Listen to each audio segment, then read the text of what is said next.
You know you may be able to live twice, but you can only click like once per video.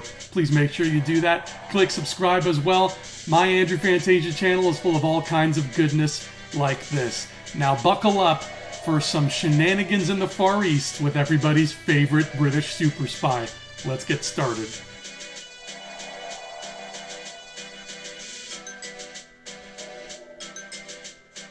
Welcome back to the Countdown to Bond 25. I'm Andrew Fantasia, and today we are talking You Only Live Twice, the fifth Sean Connery James Bond film, and his last one before he takes a little bit of a departure. This film came out in June 1967, and once again it pits James Bond against the evil forces of Spectre. But this time, Spectre's number one man, Ernst Stavro Blofeld, is front and center. Spectre's nefarious plan involves capturing space shuttles from the Russian and US governments in the hopes that they will turn those two nations against each other and spark a war in which USA and Russia wipes themselves out. That way, China can emerge as the new superpower. And from what I gather, I don't know, the plot is not explained very well in the movie, but from what I gather, Blofeld's got some deals with China, so if they become a superpower, he is basically at the top of that pyramid. The title stems from the fact that the first time we see him in the movie, James Bond fakes his own death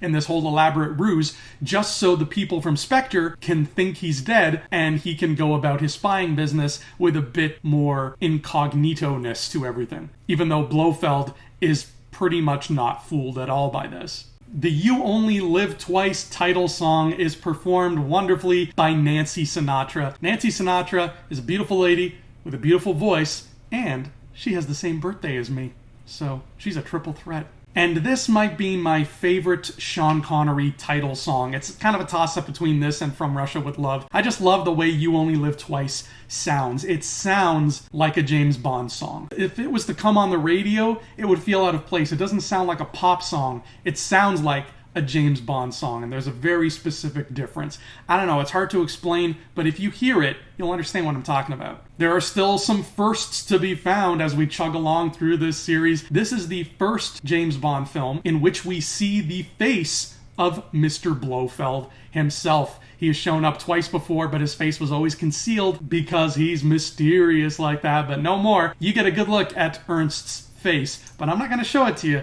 till later. You're going to have to earn that. It's also the first time we see MI6 setting up a makeshift office outside of their main London office. This starts to happen throughout the series, particularly I think once we get into Roger Moore territory, MI6 is popping up offices all over the planet. But in this film, MI6 has an office on board a submarine. And yes, it's laid out exactly like the actual office. So you have Moneypenny's front room, and then you venture through a set of double doors into a back room where M is positioned. And Moneypenny even has her little paintings of flowers hung up on the wall in this submarine. It's adorable. Speaking of MI6, they are still bestowing James Bond with some hella cool gadgets, and the ones in this movie are pretty nifty. First and foremost, there is the star of the show, Little Nelly. Little Nelly is a one-man helicopter that looks like it should be part of a carnival ride or something. Nobody in the film takes it seriously except Q, because as he stated, "I never joke about my work, 007. Little Nelly is armed with rockets and machine guns and all kinds of defensive accoutrements, and James Bond puts it all to good use. He flies Little Nelly over a volcano in Japan, and when other helicopters try to get all up in his grill, he's just like, nope, and he takes them all down. Little Nelly is armed to the teeth. Then there's my favorite type of gadget, which is something that looks like one everyday item, but is actually a deadlier, less everyday item. And in this case, it is the rocket-powered cigarette. Yeah, you didn't hear wrong. I said rocket-powered cigarette. It looks like a normal cigarette, but once you light it, it actually starts a fuse. You point it at what you want to die, and then it shoots at the thing that you want to die, and the thing will die.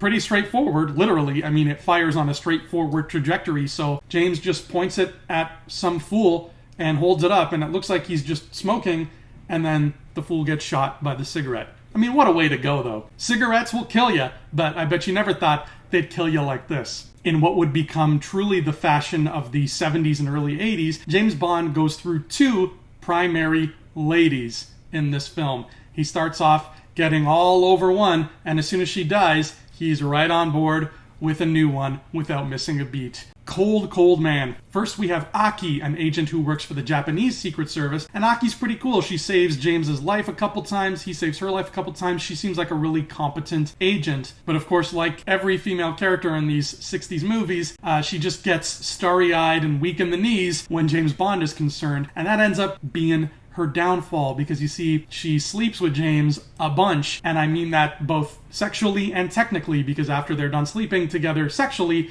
they sleep together physically next to one another. Turns out, a ninja tries to assassinate James Bond via poison while he's sleeping, but Aki gets in the way. Poison falls in her mouth. Bye-bye, Aki. We're sad. I'm sad because Aki was cool, but James just rolls right ahead and continues on with girl number 2 of the film, Kissy Suzuki. Kissy lives in this rural village in this Japanese community, but from what I gather, she is also part of the Japanese Secret Service, or at least she's cooperating fully with them. I'll get more into this later, but James tries to integrate himself into this village by going undercover in a horribly outdated way, and Kissy has to marry him to keep up appearances, and they go through a full ceremony. So yes, in this film, James Bond technically, I guess, kinda gets married. Now, he's gonna get married in a much more technical sense in the next film, but we'll get there when we get there. Kissy Suzuki never really gets the chance to be a great character. She spends pretty much all of her time in this tiny bikini, running around and cowering. She's not the strongest. Aki was a much stronger ally for James, but Kissy's cool. I think her name sounds fun to say.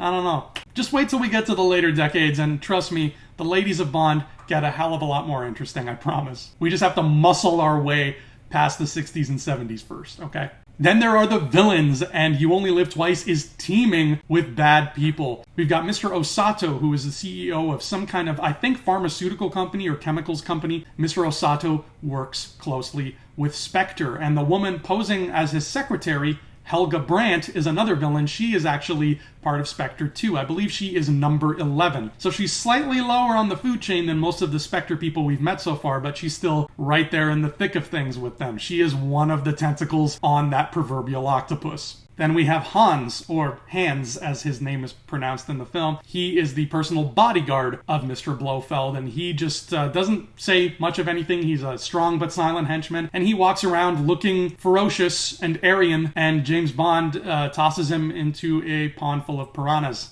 Finally, there is Mr. Ernst Stavro Blofeld. He is the Moriarty to Bond's Sherlock Holmes, the Lex Luthor to his Superman. He truly is the villain to end all villains in this series, and for the first time ever, we get a good look at his face. He is played by the inimitable Donald Pleasance, who you might know from the Halloween movies, which, hey, was the other retrospective that I did on this channel a couple of years back. Look for that if you haven't seen it yet. Actually, link. Here we go.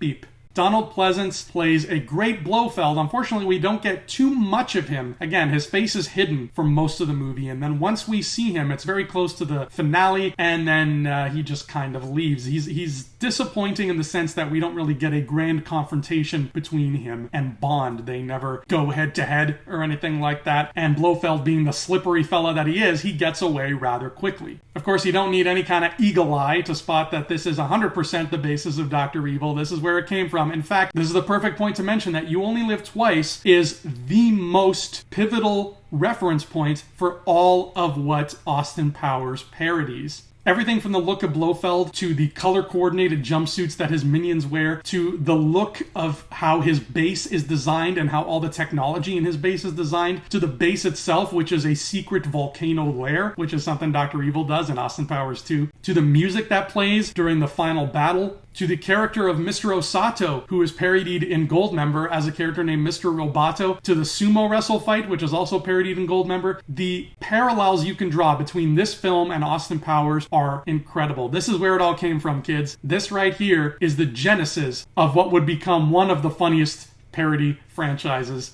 in cinematic history. There you go. This is where it was born. Now, Donald Pleasance may not be the best, most memorable Blofeld, but to me, he is the quintessential Blofeld. Whenever I think of Blofeld, I think of how Donald Pleasance looked in the role. Everything from the scarred eye to the cat to just the clean-shaven, bald pate, and even the clothes he's wearing. It is 100% what Blofeld feels like in my heart and soul. But we will get better Blofeld as the series goes on. As far as death traps are concerned, there aren't too many of them this time around. Blofeld does have the aforementioned piranha moat, which encircles his office, and yes, it is full of very hungry piranhas who, for some reason, are hungry all of the time. Most animals don't eat when they're not hungry, but these piranhas, they just chow down 24/7. Bond never actually falls into the piranha moat, and he's only in danger of falling in for about 4 seconds. Then there's the death trap that I think is probably the laziest one this franchise has ever attempted. It is literally a wooden plank that shoots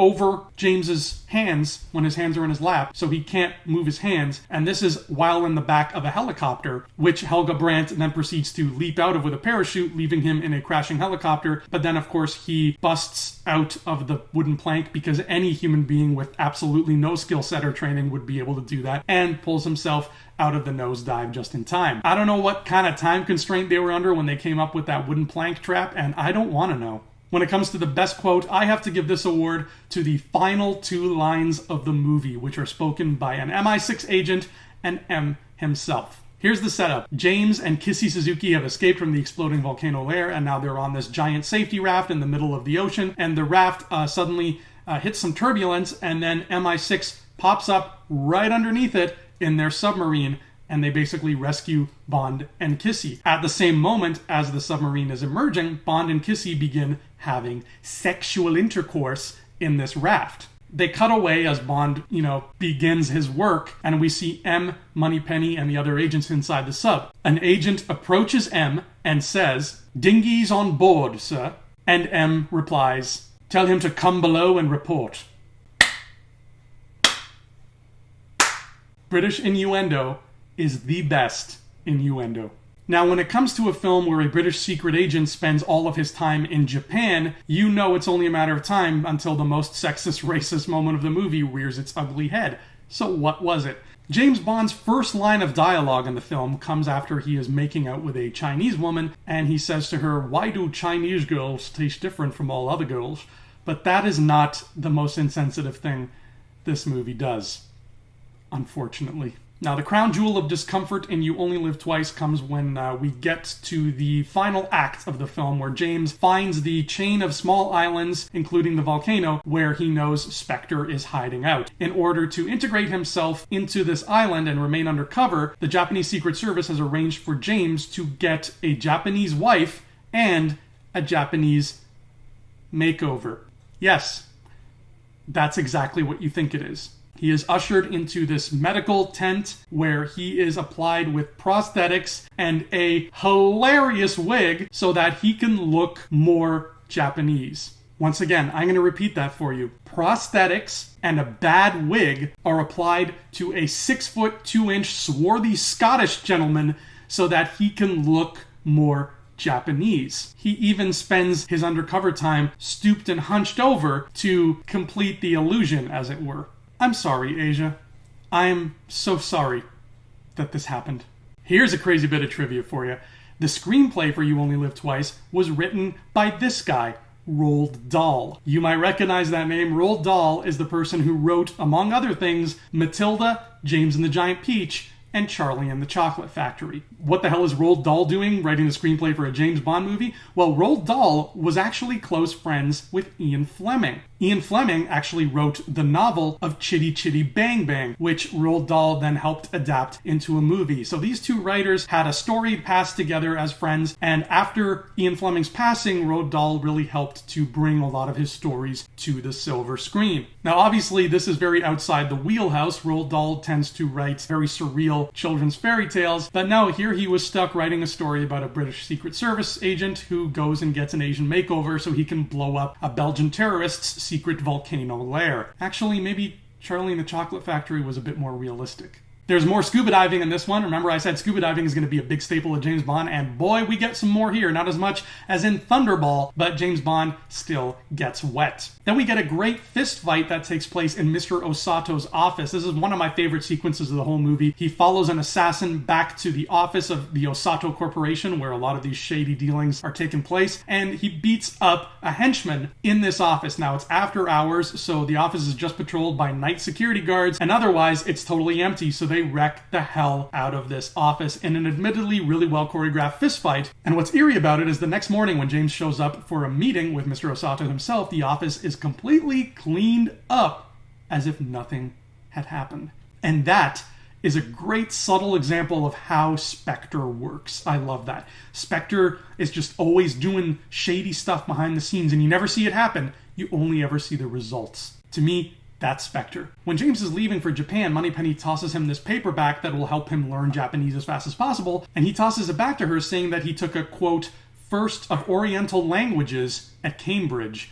I don't know much about Cambridge or what universities teach language-wise, but I feel like Oriental languages as a course is too broad. That would be like taking a course in European languages.